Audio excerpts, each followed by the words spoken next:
एक समाज जिसमें बच्चे के जन्म होने पर उसके कान में पिता विदुषी का मंत्र देता हो, जिसका अर्थ है कि तू ज्ञान वाला प्राणी है, अज्ञानी नहीं, क्या उस समाज को अज्ञानी कह संबोधित करना सार्थक है? एक समाज जिसमें ज्ञान विज्ञान ही मनुष्यों के जीवन का आधार हो, जिनके जीवन के हर एक छोटे से छोटे कृत्य में विज्ञान झलकता हो, क्या ऐसे समाज को अंधविश्वासी और असभ्य कहा जा सकता है?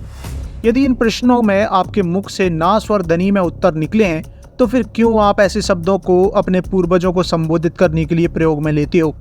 एक अन्य पाश्चात्य समाज जिसने हमारे भारतीय समाज के मन में यह हीन भावना इतनी गहरी छोड़ी है कि मिटाए नहीं मिटती। हमारे पूर्वज तो मूर्ख थे, असभ्य थे, और भला हो उन अंग्रेजों का जिन्होंने हमें सभ्यता सिखाई, ज्ञान विज्ञान दिया।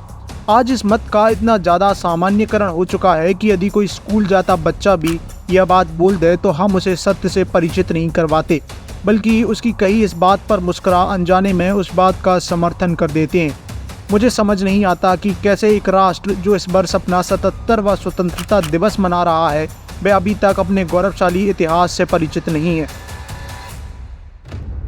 वह परिचित नहीं है उस नरसंहार से जो विदेशी आक्रांताओं आतताइयों ने किया इस ज्ञान की भूमि पर सनातनियों का।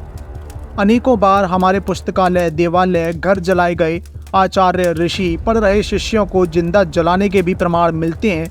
भूत में हुए सभी आतंकी आक्रमणों में एक बात सामान्य दिखाई देती है, फिर वो भौतिक हो या मानसिक, और वो है ज्ञान को नष्ट किया गया था। क्योंकि ज्ञान का असल मूल्य एक अर्धज्ञानी को कम समझ आता है, वहीं एक मूर्ख अज्ञानी प्राणी इससे भली भांति परिचित होता है कि ज्ञान मिलने पर क्या कुछ नहीं किया जा सकता। विश्व के सबसे बड़े पुस्तकालय और नालंदा विश्वविद्यालय को मुगल आक्रांताओं ने जला दिया था, इसे हम सभी भली भांति जानते हैं, इस पर बात भी करते हैं। मगर उन सभी गुरुकुल और पुस्तकालयों का क्या जिनके बारे में कभी बताया या पढ़ाया नहीं गया? उस गौरवशाली शिक्षा व्यवस्था का क्या जो मैकॉले द्वारा नष्ट कर दी गई? भारत के इतिहास में सनातनियों का नरसंहार होता रहा है, पहले मुगल आक्रांताओं द्वारा, फिर डच, पोर्चुगीज और ब्रिटेन। इन सभी ने भारत से धन संपदा तो चुराई ही थी, साथ ही साथ उस ज्ञान को भी अपने साथ ले गए जिसने भारत को विश्व गुरु बनाए रखा था। और यहाँ भी ये रुके नहीं, भारतीयों द्वारा अर्जित किए ज्ञान को चुराया, नष्ट किया और उसके बाद उसी ज्ञान को भारत और विश्व भर में पुनः संकुल कर बेच भी दिया।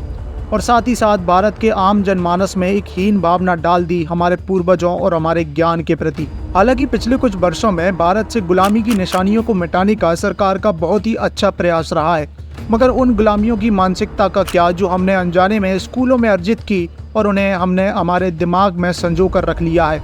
और मानसिकता कुछ ऐसी बन गई है कि हम आज भूत में हुए हमारे सनातन पूर्वजों के नरसंहार और जो हमारे द्वारा ज्ञान अर्जित किया गया था उसे कैसे नष्ट किया गया या चुराया गया, इसे स्वीकार करने में भी कतराते हैं। मगर अब समय है इस सब को स्वीकार कर अपनी मानसिकता को बदलने का, क्योंकि परिवर्तन स्वीकृति की कोख से जन्मता है। और इसीलिए अयोध्या फाउंडेशन ने 15 अगस्त यानी पितृ अमावस्या को भारत विभाजन के समय मारे गए लाखों सनातनी और 1400 वर्षों से मारे जा रहे करोड़ों सनातनियों की आत्म शांति के लिए तर्पण करने का निर्णय लिया है, जिसे श्राद्ध संकल्प दिवस का नाम दिया गया है। आप भी इसका हिस्सा बन सकते हैं। ट्विटर पर यह हैशटैग श्राद्ध संकल्प दिवस का अवश्य प्रयोग करें। बाकी बेच मैच पर आपको यह आवाज फिर सुनाई देगी। जय मां भारती।